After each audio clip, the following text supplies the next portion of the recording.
Merhaba koçlar, gökyüzü gündemimize hoş geldiniz. Gökyüzü gündemimizde Merkür'ün Akrep transiti var. 6 Ekim itibariyle Merkür Akrep Burcu'na geçiyor. Bu geçiş sizler için oldukça derin ve dönüştürücü bir süreç başlatıyor.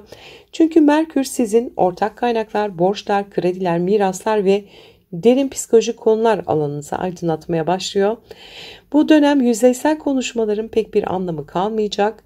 Sizler için iletişim artık daha stratejik, daha içsel ve daha derin bir boyut kazanacak. Bugünlerde Merkür'ün Akrep'e adım atar atmaz Kova burcundaki retro Plüto ile kare açıya girmesi sosyal çevreniz, arkadaş gruplarınız ya da kolektif projeler içinde güç savaşlarını, gizli çekişmeleri gündeme getirebilir. Özellikle finansal meseleler veya arkadaşlarla aranızdaki değer paylaşımı konusunda keskin diyaloglar yaşanabilir. Burada önemli olan manipülasyondan uzak durmak ve iletişimde gerçekleri görmeye çalışmak olacaktır. Yine aynı tarihte Koç'taki retro Kiron'la Yengeç'teki Jüpiter arasında bir kare açı olacak. Kendi kimliğiniz ve ailevi kökleriniz arasında bir gerilim yaratabilir. Kimlik yaralarınız aileden veya köklerden gelen konularla yüzeye çıkabilir. Koçlar için bu ben kimim ve ailem bana ne veriyor sorusunu daha güçlü bir şekilde gündeme taşır. 14 Ekim civarında Merkür ile Yengeç burcundaki Jüpiter arasında oluşacak güzel bir açı var. Size adeta bir hak ediş enerjisi getirebilir. Bu ailevi ya da duygusal destekler, geçmişten gelen bir takım hakkın teslim edilmesi veya finansal bir ödül gibi çalışabilir.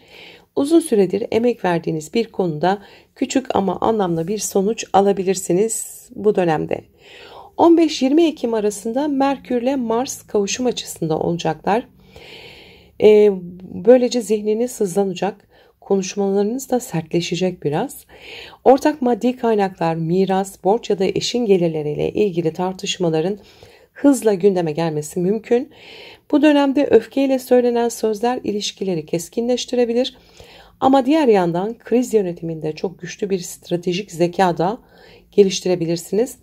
Eğer niyetinizi doğru kullanırsanız size güç veren anlaşmalar, önemli kararlar bu süreçte hayatınıza girebilir. 17 Ekim'de gökyüzünde büyük bir tek kare oluşuyor. Güneş, retro Kiron ve Jüpiter arasında sıkışan bu açı kalıbı özellikle ilişkiler ve ailevi sorumluluklar arasında sizi ciddi bir şekilde test edebilir. Merkür'ün bu dönemde ay düğümleriyle yaptığı uyumlu açılar yaşadığınız konuşmaların kadersel bir niteliğe sahip olduğunu gösteriyor. Söyledikleriniz ya da duyduğunuz sizi geleceğe yönlendirecek ve yolunuzu değiştirecektir. 17 Ekim enteresan bir gün. 23 Ekim'e geldiğimizde güçlü bir enerji ortaya çıkıyor. Merkür, Mars, Lilith ve Ay Akrep burcunda kavuşuyorlar ve bu kavuşum Yengeç'teki Jüpiter ve Balık'taki retro Satürn'le birlikte büyük bir su üçgeni oluşturuyor. Bu sevgili koçlar için bu üçgen özellikle içsel şifalanma, duygusal açıklık ve finansal meselelerde destek bulma anlamına geliyor.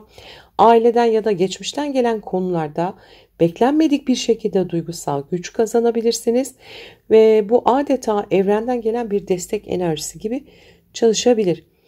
29 Ekim'de de Merkür Yay burcuna geçiyor. Enerjiniz değişecek. Zihin krizlerden çıkıp daha felsefi, geniş ufuklara açılacak. Eğitim, yurt dışı, akademik konular ya da inançlarla ilgili alanlarda hızlı bir iletişim dönemi başlıyor. Ancak hemen ardından Merkür'ün Yay burcuna girmesinin hemen ardından ikizlerdeki retro Uranüs'le karşıtlık yapacak. Bu da sizlere beklenmedik haberler, şok edici bilgiler, ani yolculuk kararları ya da eğitim süreçlerinde sürpriz değişiklikler getirebilir. Sevgili koçlar, Merkür'ün Akrep yolculuğu sizlere gizli kalmış gerçekleri görme, derin yüzleşmeler yaşama ve maddi manevi dönüşümden geçme fırsatı sunuyor. Bu süreçte kelimelerinizin gücünü doğru kullanırsanız hem ilişkilerde hem de finansal alanda güçlü bir yenilenme yaşayabilirsiniz. Unutmayın, Akrep krizden doğan şifadır. Merkür ise bu şifayı sözlerinizle, zihninizle ve kararlarınızla açığa çıkarır. Mutlu, verimli bir süreç geçirmenizi dilerim. Sevgiyle kalın. Merhaba boğalar, gökyüzü gündemimize hoş geldiniz. Gökyüzü gündemimizde Merkür'ün Akrep Burcu seyahati var. 6 Ekim'de Merkür Akrep Burcu'na geçiyor. Bu geçiş sizin için oldukça dikkat çekici çünkü Merkür tam olarak sizin ikili ilişkiler, ortaklıklar, evlilik ve açık düşmanlıklar alanınıza giriyor. Yani bu süreçte zihniniz, düşünceleriniz ve konuşmalarınız büyük ölçüde karşınızdaki kişiler üzerinden şekillenecek. Artık tek başınıza değil, başkalarıyla olan bağlarınız üzerinden düşünmeye, karar almaya başlayacaksınız.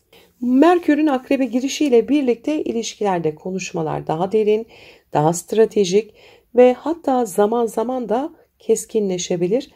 Partnerinizle, iş ortağınızla ya da hayatınızdaki önemli kişilerle yüzleşmeler yaşayabilirsiniz. Bu yüzleşmeler aslında sorunları çözmek için bir fırsat olacak ama iletişimi kırıcıya çekmemek çok önemli. Merkür Akrep Burcu'na geçer geçmez Kova Burcu'ndaki retro Plüto'yla kare açıya girecek. Kariyer alanınızda otorite figürleriyle veya üstlerle yaşanacak güç savaşlarını tetikleyebilir bu. Ortaklıklar ve iş hayatı arasında bir sıkışma söz konusu olabilir. Özellikle iş ortaklarınızla kariyer hedeflerinizin çeliştiğini hissedebilirsiniz. Bu dönemde sözcüklerinizi dikkatle seçin çünkü sözleriniz hem kapıları açabilir hem de sert biçimde kapatabilir. Aynı günde Koç burcundaki Kiron'la Yengeç burcundaki Jüpiter arasında bir kare açı var. Kiron'da kare retroda. Bilinçaltınızda taşıdığınız yaraları tetikleyecek bu açı. Kardeşler, yakın çevre ya da iletişim konularında sizi sıkıştırabilir. Yükselen boğalar için bu açı kendimi nasıl ifade ediyorum? Hangi sözlerim kırıyor, hangi sözlerim şifa getiriyor sorusunu gündeme getirecek Merkür'le beraber. 14 Ekim civarı Merkür ile Yengeç burcundaki Jüpiter arasında özel bir açı var. Sizlere bir tür hak ediş getirebilir. Bu yakın çevre, kardeşler, iletişim, eğitim ya da kısa yolculuklarla bağlantılı olabilir.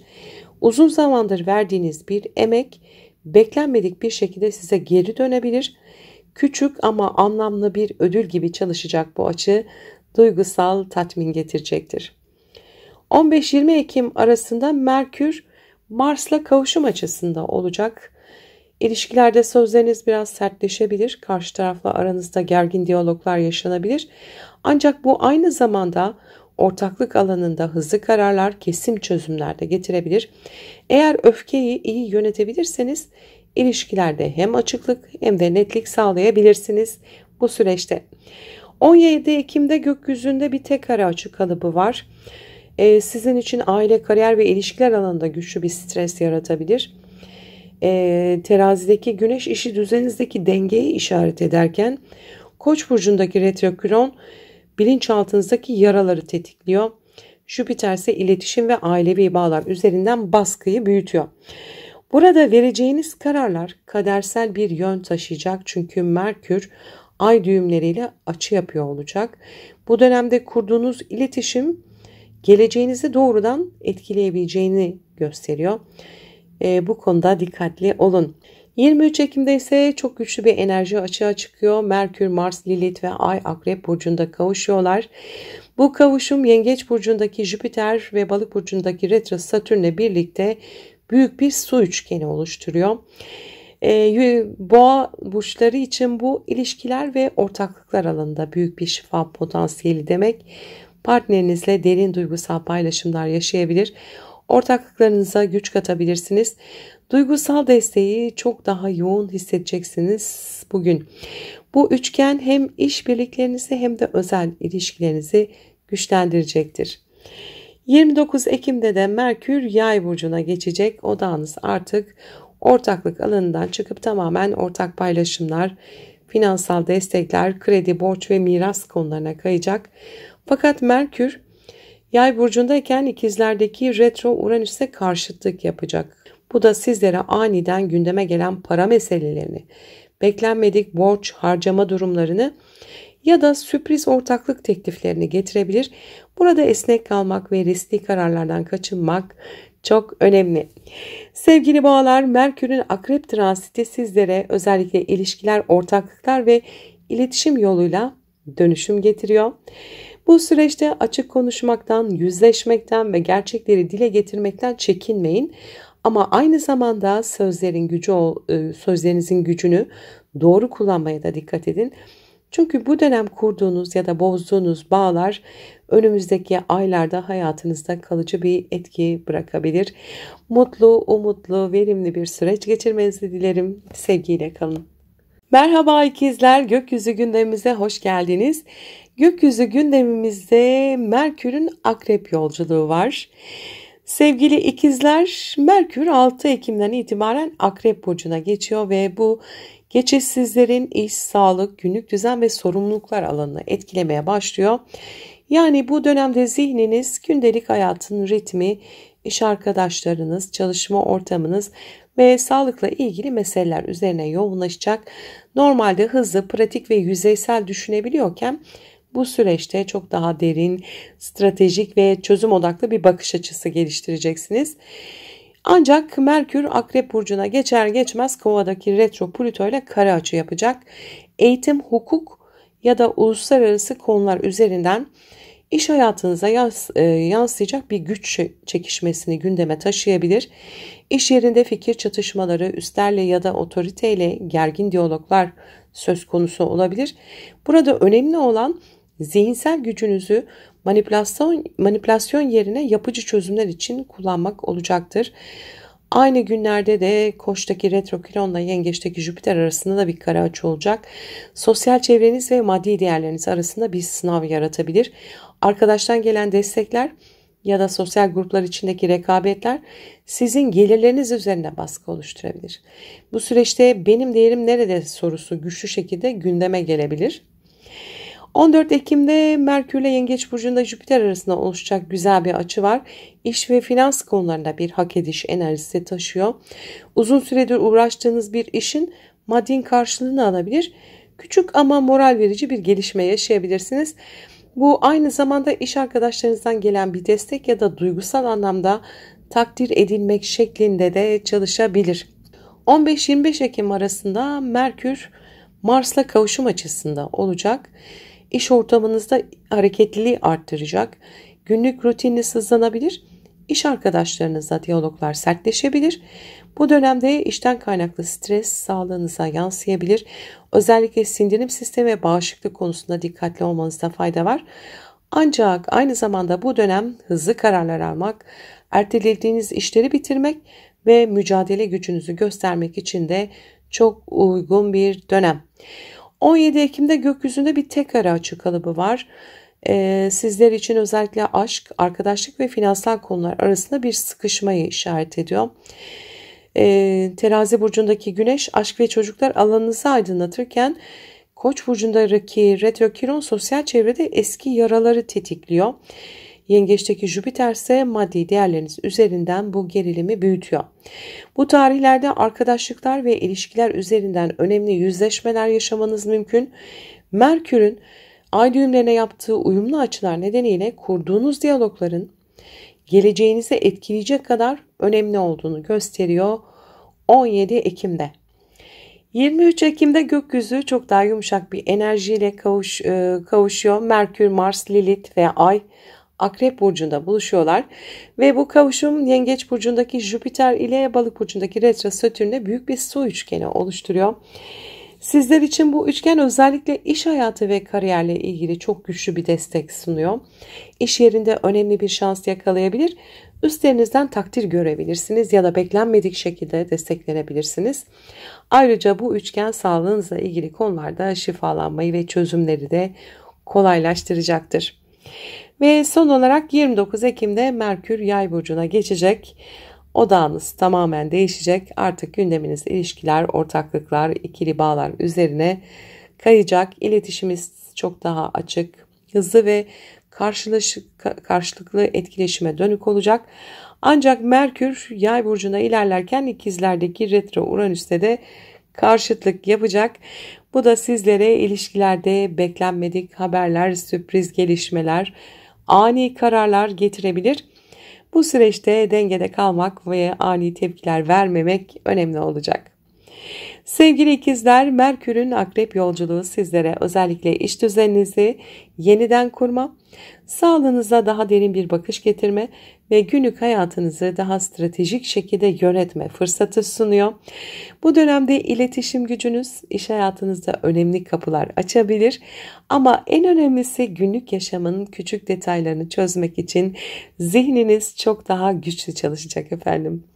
Mutlu, umutlu, huzurlu bir dönem geçirmenizi dilerim. Sevgiyle kalın. Merhaba yengeçler, gökyüzü gündemimize hoş geldiniz. Gökyüzü gündemimizde Merkür'ün akrep yolculuğu var. 6 Ekim itibariyle Merkür Akrep Burcu'na geçiyor. Bu geçiş sizin için oldukça özel çünkü Merkür artık sizin aşk, çocuklar, yaratıcılık, hobiler ve sahneye çıkma alanınızı aydınlatıyor. Yani bu süreçte zihniniz kalbinizi çarptıran konulara, hayatın size keyif veren alanlarına ve sevdiklerinizle olan paylaşımlara odaklanacak. Daha romantik, daha yaratıcı, daha derin duygularla düşünmeye ve konuşmaya başlayacaksınız. Yalnız Merkür Akrep Burcu'na girer girmez Kova Burcu'ndaki retro Plüto ile kare açıya girecek. Ortak finanslar, miraslar ya da partnerinizin maddi durumuyla ilgili konularda gerilim yaratabilir. Aşk ve finans birbirine karışabilir. Bu dönemde partnerinizle güç savaşlarına girmemeye dikkat edin. Sizin için önemli olan ilişkilerde güveni ve derinliği besleyen konuşmaları seçmek olmalı. Aynı gün Koç burcundaki retro Kiron'la Yengeç burcundaki Jüpiter arasında da bir kare açı var. Kariyerle kişisel hedefleriniz arasında sizi sıkıştırabilir. Kimliğinizle eski yaralar tetiklenirken toplum önündeki duruşunuzla kişisel arzularınız arasında bir denge kurmaya çalışacaksınız. Bu açı ben kimim ve hayatta gerçekten ne istiyorum sorusunu gündeminize taşıyabilir. 14 Ekim'de Jüpiter ile Merkür arasında özel bir açı var. 108 derecelik bir hak ediş enerjisi getiriyor. Uzun zamandır emek verdiğiniz bir hobi, sanatsal uğraş ya da çocuklarla ilgili bir mesele ya da aşk olabilir. Olumlu bir gelişmeyle sizi tatmin edebilir. Bu küçük ama kalbinizi sevindirecek bir sonuç olacaktır. 15-20 Ekim arasında Merkür ve Mars kavuşum açısında olacaklar. Aşk ilişkilerinde ve çocuklarla ilgili konularda konuşmalar sertleşebilir bu dönemde. Daha tutkulu, daha iddialı olacaksınız. Ama aynı zamanda kıskançlık, rekabet veya aşırı talepkar davranışlardan da kaçınmanız gerekir. Yaratıcı projelerde ise bu kavuşum size büyük bir hız ve üretkenlik getirebilir. 17 Ekim'de gökyüzünde bir tek kare açı kalıbı var. Aile, ilişkiler ve kariyer alanında büyük bir stres yaratabilir. Terazideki Güneş ailevi dengeyi vurgularken Koç'taki retro Kiron iş hayatında yaraları açıyor. Ve sizlerin burcundaki Jüpiter tüm bu gerilimi de büyütüyor. Bu süreçte ev, iş ve özel hayat arasında denge kurmak zor olabilir. Merkür'ün ay düğümleriyle yaptığı açı ise bu dönemde yaptığınız ya da kurduğunuz diyalogların kadersel önem taşıdığını gösteriyor. Attığınız adımlar geleceğinizi şekillendirecek bugünlerde. 23 Ekim'de ise çok güçlü bir enerji açığa çıkıyor. Merkür, Mars, Lilith ve Ay Akrep Burcu'nda buluşuyor. Bu kavuşumun Jüpiter ve Retro Satürn'le birlikte oluşturduğu büyük bir su üçgeni sizler için adeta göksel bir hediye gibi olacak. Aşk, yaratıcılık ve çocuklarla ilgili konularda derin şifalanma yaşayabilirsiniz.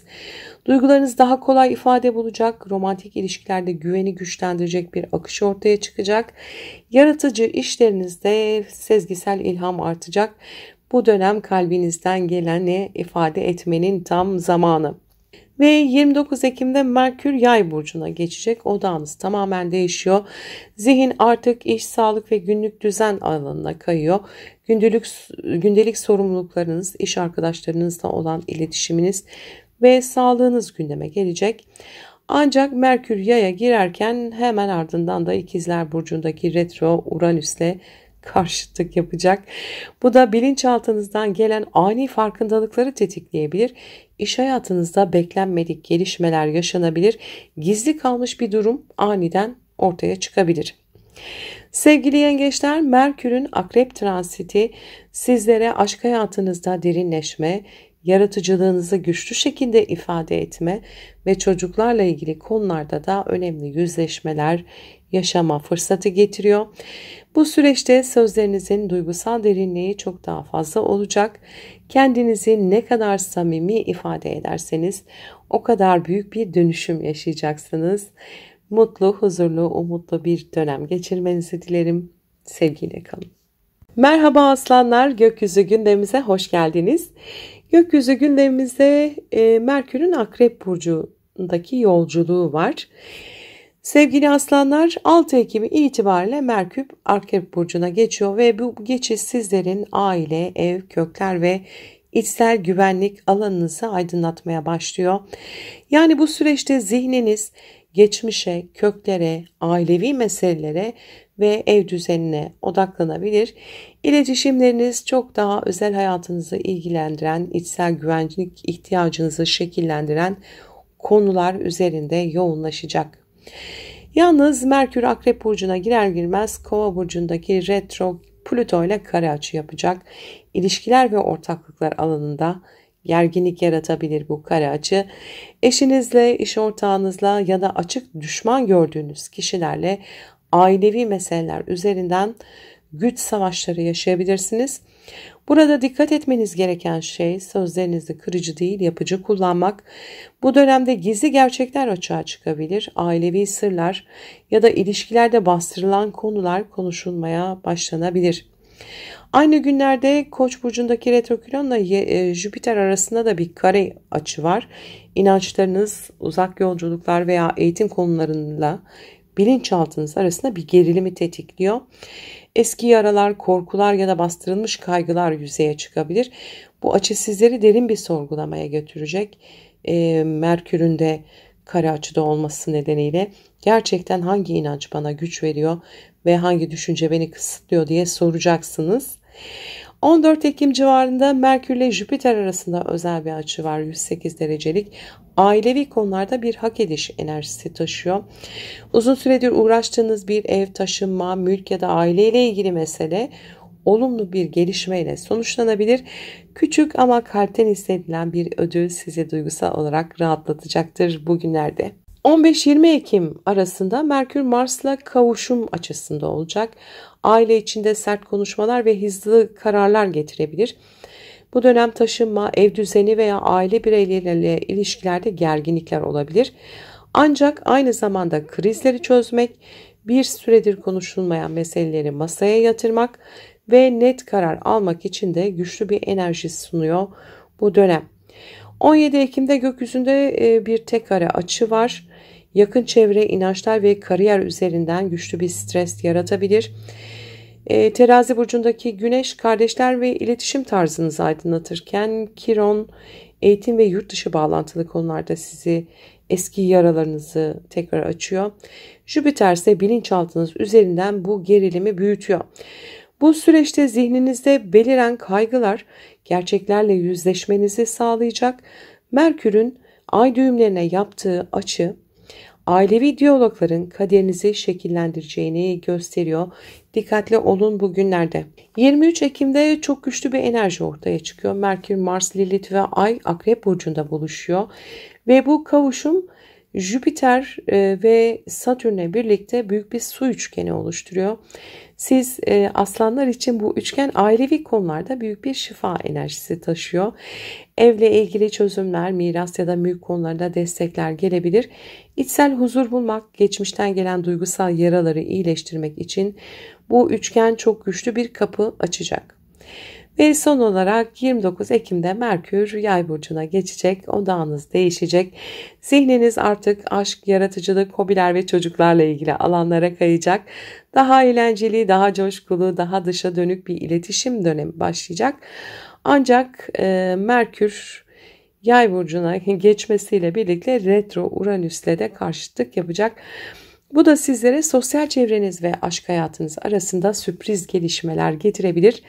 Arkadaşlıklar ve romantik ilişkilerde ani haberler, beklenmedik yüzleşmeler getirebilir.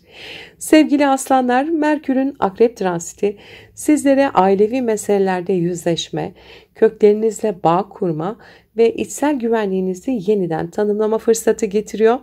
Bu süreçte geçmişle ilgili konuşmalar yapmak, aile içi sorunları çözmek ve köklerinizden güç almak sizin için dönüştürücü olacaktır. Verimli, mutlu, huzurlu bir dönem geçirmenizi dilerim. Sevgiyle kalın. Merhaba Başaklar, gökyüzü gündemimize hoş geldiniz. Gökyüzü gündemimizde Merkür'ün Akrep Burcu'na geçişi var. Sevgili Başaklar, 6 Ekim itibariyle yönetici gezegeniniz Merkür Akrep Burcu'nda olacak. Bu sizin için oldukça önemli bir dönem başlatıyor. Çünkü Merkür sizin yöneticiniz olarak Akrep'te artık. İletişim, yakın, çevre, kardeşler, yolculuklar ve öğrenme alanınızı tetikliyor. Bu süreçte zihniniz çok daha derin düşünecek, araştırmalar yapacak, olayların görünen kısmının ötesine bakma ihtiyacı duyacaksınız. Kardeşlerle, yakın çevreyle ya da komşularla olan ilişkilerinizde sırların açığa çıkması veya gizli konuşmalar gündeme gelebilir. Merkür Akrep Burcu'na geçer geçmez Kova Burcu'ndaki retro Plüto ile de kare açı yapacak. Günlük işler, iş ortamı ya da sağlık konularında gerilimi arttırabilir bu. İş hayatınızda, iş arkadaşlarınızla iletişimde güç savaşlarına girmemeye dikkat edin. Belki de uzun süredir söylemek istediğiniz şeyleri sert bir şekilde dile getirme eğiliminde olabilirsiniz. Ancak burada dikkatli olmalı. Kelimeleri keskin bir bıçak gibi değil, çözüm getiren bir araç gibi kullanmalısınız. Aynı günlerde Kiron'la Jüpiter arasında da bir kare açı olduğu için ortak finanslar, borçlar ya da destekler alanında sıkışabilirsiniz. Arkadaş çevreniz veya sosyal gruplar üzerinden para meseleleri gündeme gelebilir.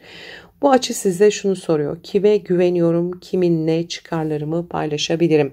14 Ekim'de Merkür ile Jüpiter arasında güzel bir ak ediş enerjisi var. Yakın çevrenizle ilgili ya da bir eğitim yolculuk meselesinde uzun zamandır verdiğiniz emeğin karşılığını alabilirsiniz.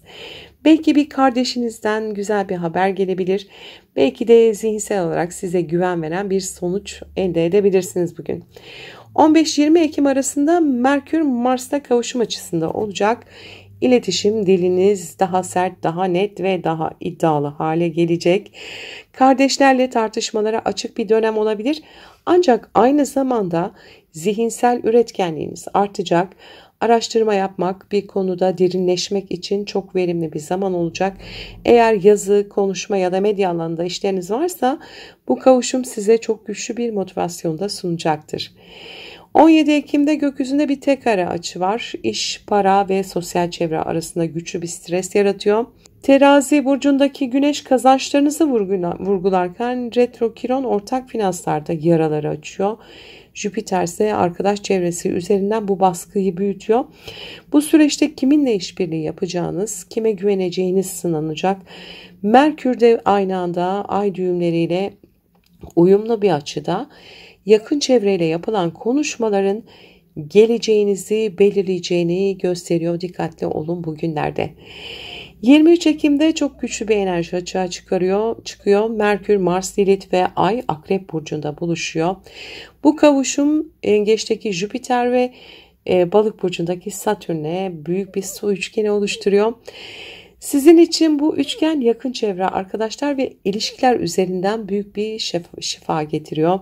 Sezgileriniz artacak, bilinçaltınızdaki tıkanıklıkları ifade etme cesareti bulacaksınız. Yazmak, konuşmak, paylaşmak için çok güçlü bir dönem. Ve son olarak 29 Ekim'de Merkür Yay burcuna geçecek. Odağınız değişecek. Zihniniz artık ev, aile ve köklerle ilgili meselelere kayacak. Daha içe dönük, daha duygusal bir düşünme biçimi ön plana çıkacak.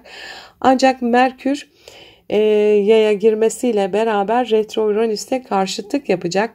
Bu da kariyerinizle ailevi meseleler arasında sürpriz gelişmeler yaratabilir. İş ve ev düzeni sizi zorlayabilir. Ani kararlar gündeme gelebilir. Sevgili Başaklar, Merkür'ün Akrep transiti sizlere iletişimde derinleşme, yakın çevreyle yüzleşmeler, ve zihinsel dönüşüm fırsatı getiriyor. Sözleriniz bu süreçte normalden çok daha güçlü olacak. Doğru yerde doğru insanlarla paylaştığınız her şey hayatınızda yeni bir kapı aralayacak. Umutlu, mutlu, verimli bir süreç geçirmenizi dilerim. Sevgiyle kalın. Merhaba teraziler, gökyüzü gündemimize hoş geldiniz. Gökyüzü gündemimizde Merkür'ün Akrep Burcu yolculuğu var. Sevgili teraziler, 6 Ekim itibariyle Merkür Akrep Burcu'na geçiyor ve bu geçiş sizlerin para, değerler, maddi güvenlik ve sahip olduklarınız alanını aydınlatmaya başlıyor. Bu süreçte zihniniz daha çok gelirler, bütçe yönetimi, yatırımlar ve sahip olduğunuz kaynaklarla ilgili konular üzerinde yoğunlaşacak. Harcamalarınızı gözden geçirmek, daha stratejik bir maddi planlama yapmak için güçlü bir dönemdesiniz. Yalnız Merkür Akrep'e girer girmez Kova burcundaki retro Plüto ile kare açı yapacak. Aşk hayatınız ve çocuklarla ilgili konularda finansal meseleleri gündeme getirebilir. Partnerinizle ya da çocuklarınızla ilgili harcamalarda güç savaşları yaşanabilir. Belki de para konusunda kontrolü elde tutmak isterken karşı tarafın istekleri sizi zorlayabilir. Bu süreçte gerçekten neye değer veriyorum sorusu kendinize sıkça sorabilirsiniz. Aynı günlerde Kiron'la Jüpiter arasında da bir kare açı var ve ilişkiler ve kariyer arasında sizi sıkıştırabilir. İş hayatınızda üstlerle olan ilişkiniz öyle özel hayatınızdaki beklentilerle çatışabilir. Bu açı size denge kavramını çok daha derin bir şekilde sorgulatacak. Siz dengeyi seven teraziler için bu önemli bir sınav olacaktır. 14 Ekim'de Merkür ile Jüpiter arasında özel bir açı var. Maddi bir alanda hak edişten bahsediyor. Uzun süredir verdiğiniz çabanın karşılığını alabilir. Finansal anlamda sizi rahatlatacak bir gelişme yaşayabilirsiniz. Belki iş yerinden bir takdir, belki de beklenmedik bir fırsat gündeme gelebilir. 15-20 Ekim arasında Merkür Mars'la kavuşum açısında olacak. Para konularında hızlı kararlar almanıza neden olabilir. Gelir gider dengesinde ani harcamalara dikkat etmeniz gerekecek. Fakat aynı zamanda bu dönem maddi alanda mücadele gücünüzü de arttıracak. Daha cesur, daha iddialı adımlar da atabilirsiniz. 17 Ekim'de gökyüzündeki tek kare sizin için ilişkiler, ailevi meseleler ve kariyer alanında büyük bir gerilime işaret ediyor. Terazi burcundaki güneş sizi kişisel hedeflerinize odaklarken retro Kiron'sa partnerinizle ilgili yaraları tetikliyor. Jüpiter ise iş ve kariyer üzerinden baskı kuruyor.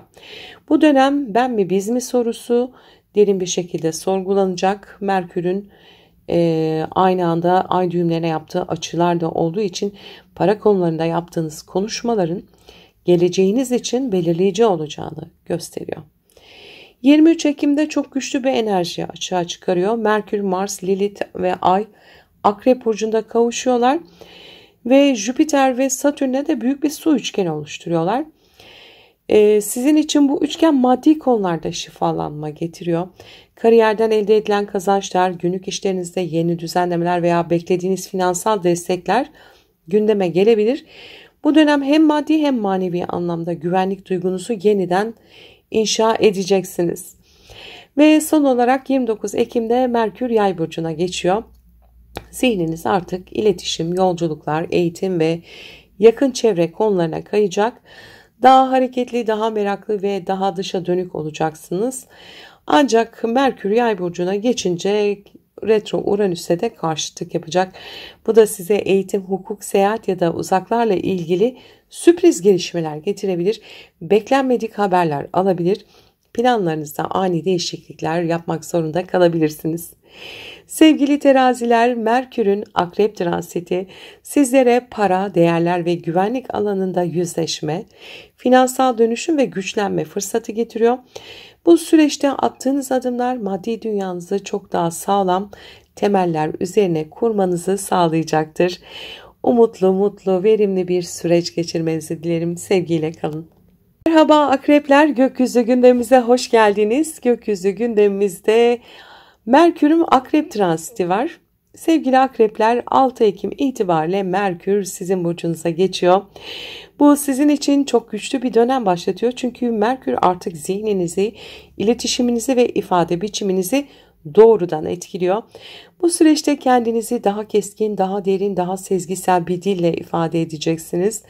Düşünceleriniz yoğunlaşacak, analiz yeteneğiniz artacak ve çevrenizdekiler sizin sözlerinizden çok daha fazla etkilenmeye başlayacak. Merkür burcunuza girer girmez Kova burcundaki retro Plüto ile kare açı yapacak maalesef.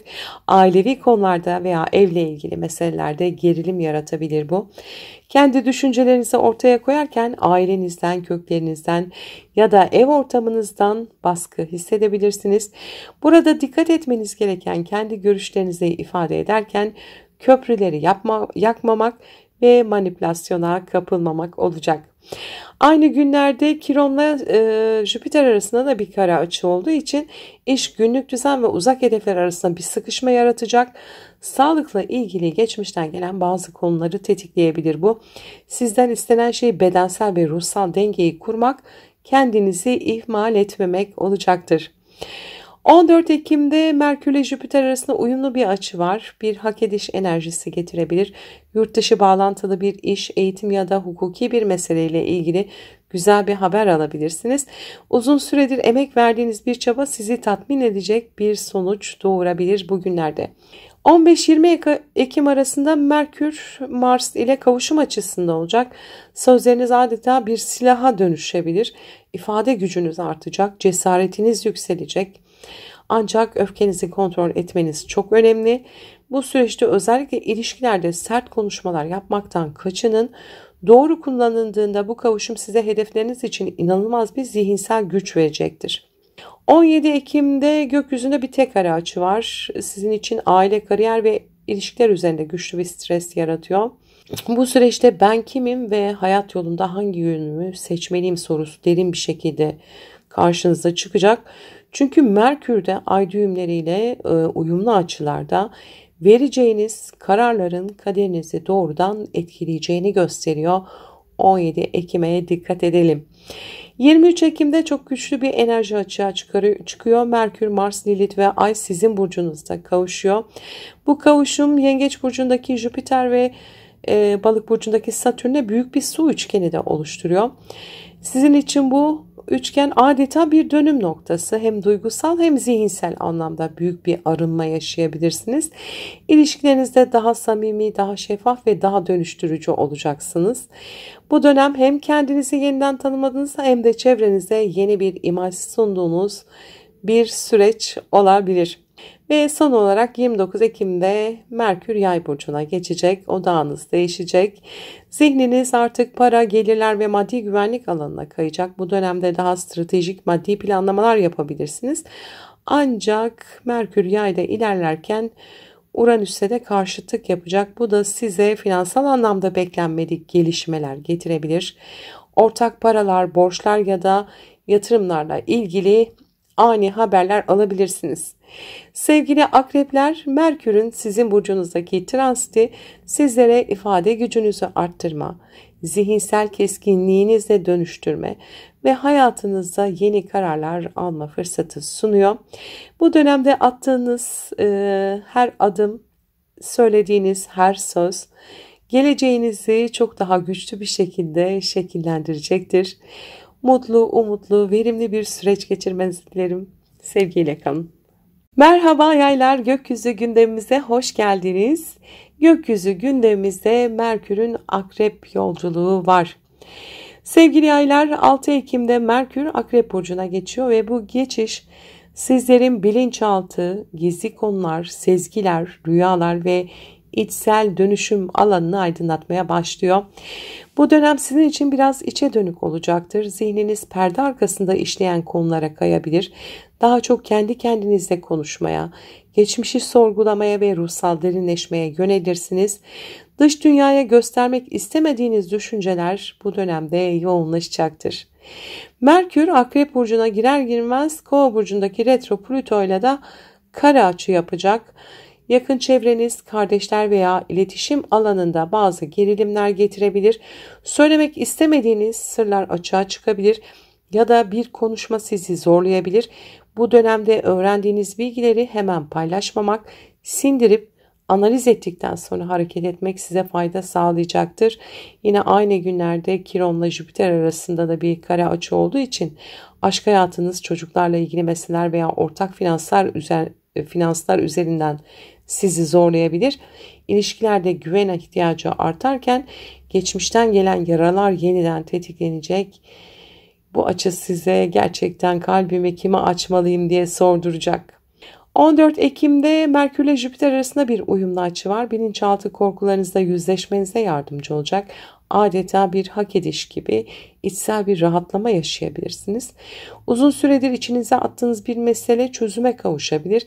Bu dönemde rüyalarınızda gelen mesajlara da dikkat edin, size yol gösterebilir.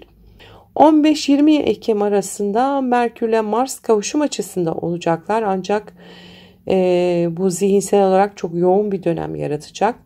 Bu yoğunluk daha çok iç dünyanızda yaşanacak. Bastırılmış öfke ve kırgınlıklar zihninizi yorabilir. Öte yandan bu kavuşum bilinçaltı çalışmaları, terapi ve spiritüel uğraşlarla uğraşmak için çok güçlü bir enerji de getirebilir. Kendinizi keşfetmek için adeta bir fırsatta olabilir. 17 Ekim'de gökyüzünde güçlü bir tek kare açı var. Sizin için arkadaş çevresi, aşk hayatı ve bilinçaltı arasında büyük bir stres yaratıyor.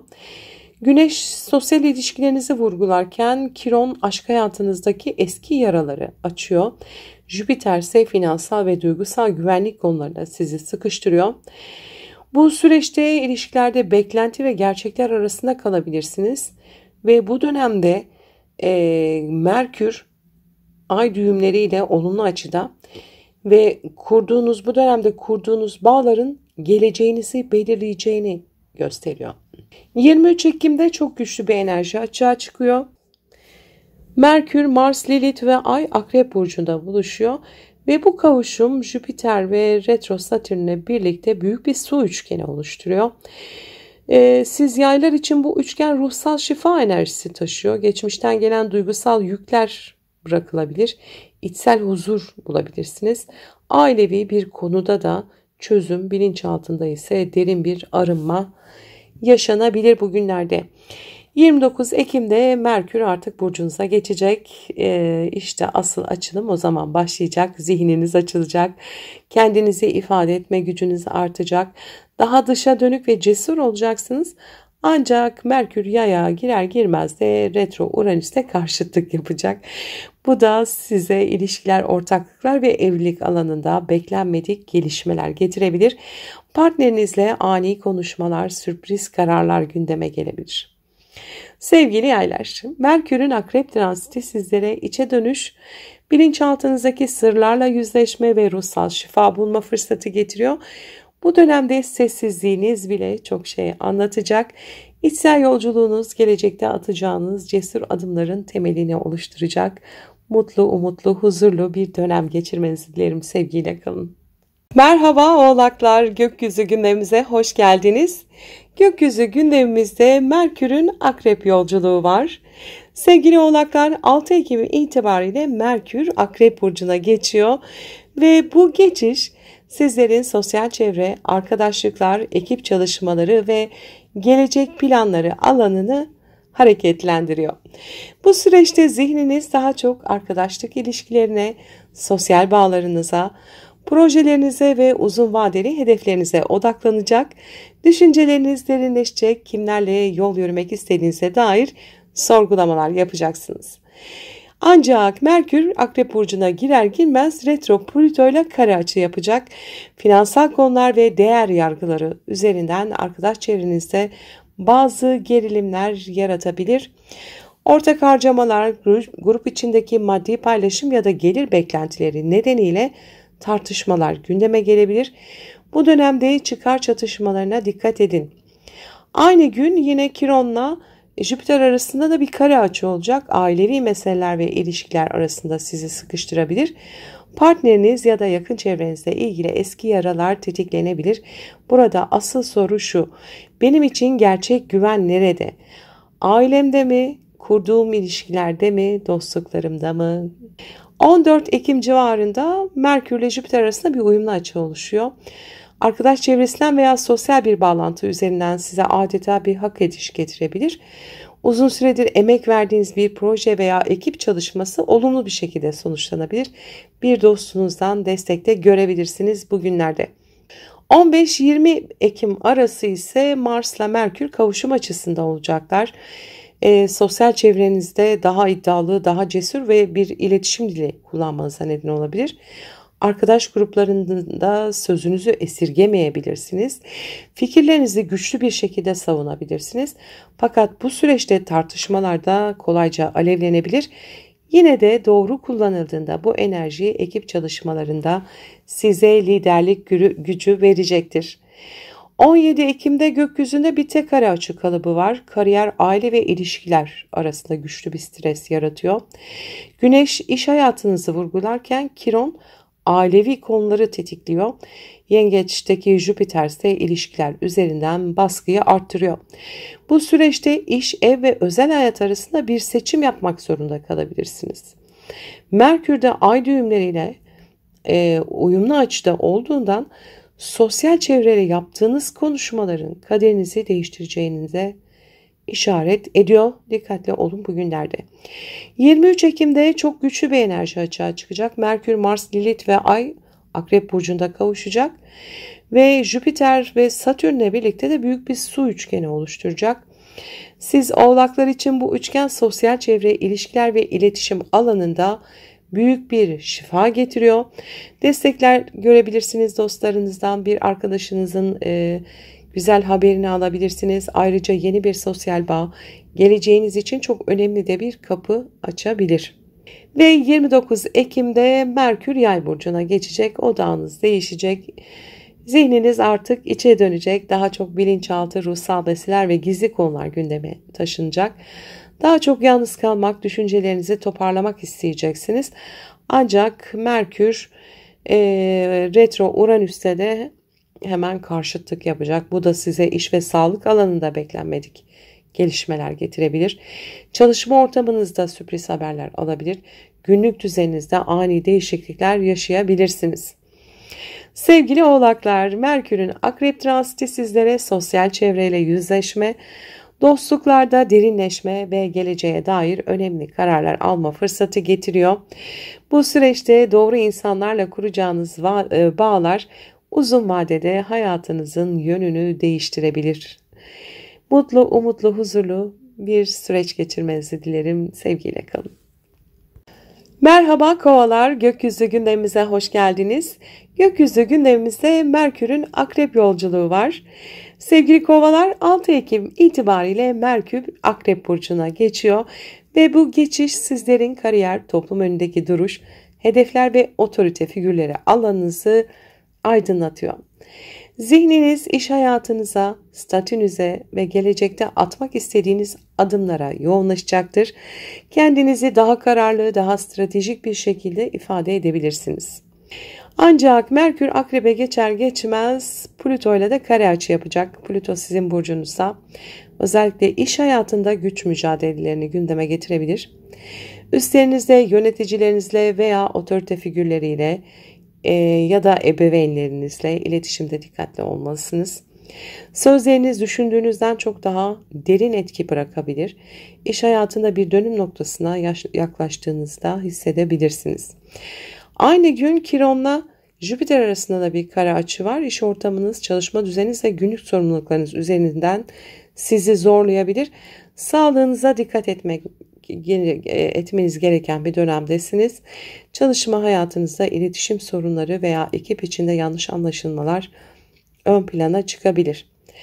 14 Ekim'de Merkür ile Jüpiter arasında uyumlu bir açı var. Kariyerinizde bir hak ediş enerjisi getirebilir.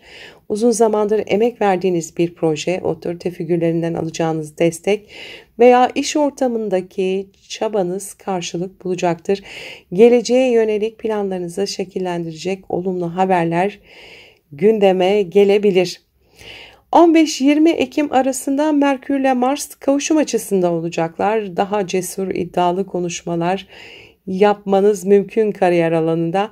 Bu dönem iş görüşmeleri, yeni projeler ya da iş hayatına kararlılık gerektiren kararlar için çok güçlü bir zaman. Ancak dilinizi sertleştirmemeye dikkat edin. Aksi halde gereksiz çatışmalarla karşılaşabilirsiniz.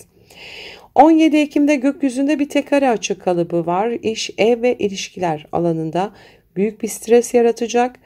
Güneş hedeflerinizi vurgularken Kiron yakın çevrenizde olan ilişkilerinizdeki yaraları test ediyor olacak. Jüpiter ise günlük sorumluluklarınızı arttırarak size biraz baskı altında bırakacak. Bu süreçte kariyer hedeflerinizle özel hayatınız arasında denge kurmanız gerekebilir. Merkür de